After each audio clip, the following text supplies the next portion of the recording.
Microsoft is putting a little added pressure on Sony today. The company's rolling out a pretty tempting payment plan for gamers to get their hands on its upcoming console. Our tech editor and gaming expert, Dan Howley, is joining us now. And Dan, tell us more about this. I guess it's zero interest financing for the new gaming console.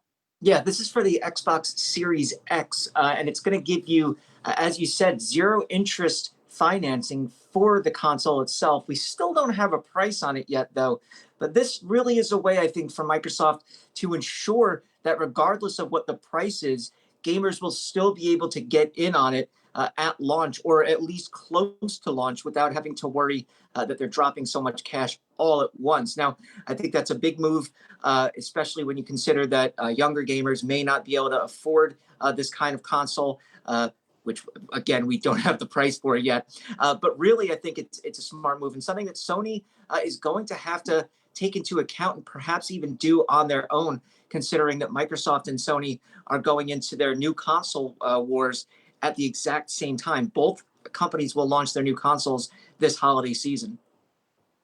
Yeah, those it's shaping up to be console wars, certainly this holiday season. Who wins? Who has the better system? There's really no telling quite yet. Microsoft has the more powerful system on paper, but that really doesn't say much as far as the content of the games and what gamers are actually going to like when they eventually see them. Right now, Microsoft has the most powerful console on the market with the Xbox One X. But that still doesn't mean that people stop playing Sony's PlayStation. Sony has outsold the Xbox One by a wide margin. So I don't know necessarily which one is going to come up first. I think one of the other interesting things that Microsoft has announced is that they're teaming up their Xbox Game Pass with their xCloud offering.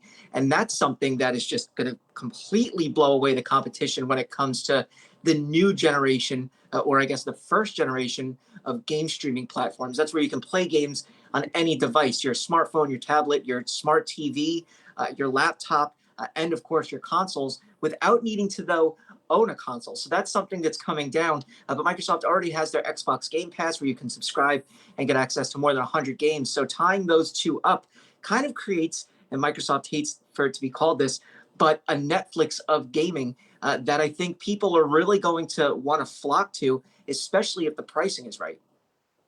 Yeah, any idea why we're not hearing on pricing? Is this the way it usually goes? Is this a little unusual that we haven't gotten a price this close to the product launching?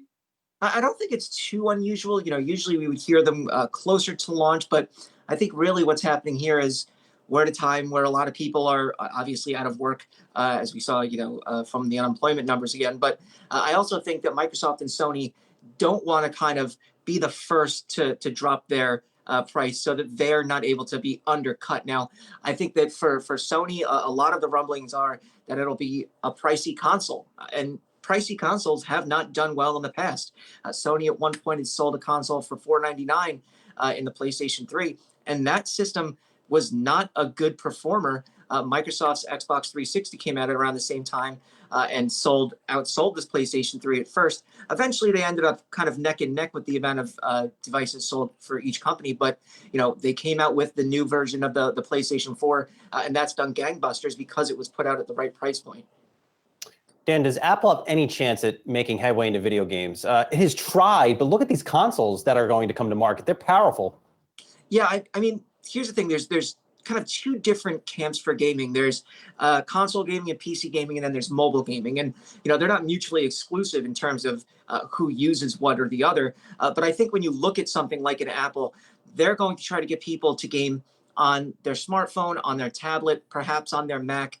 But it's not going to be the kind of games that would need a heavy-duty system to run. I think that's something that you would get out of, look for perhaps more running games, things along those lines. All right, Dan Howley, thanks for the roundup.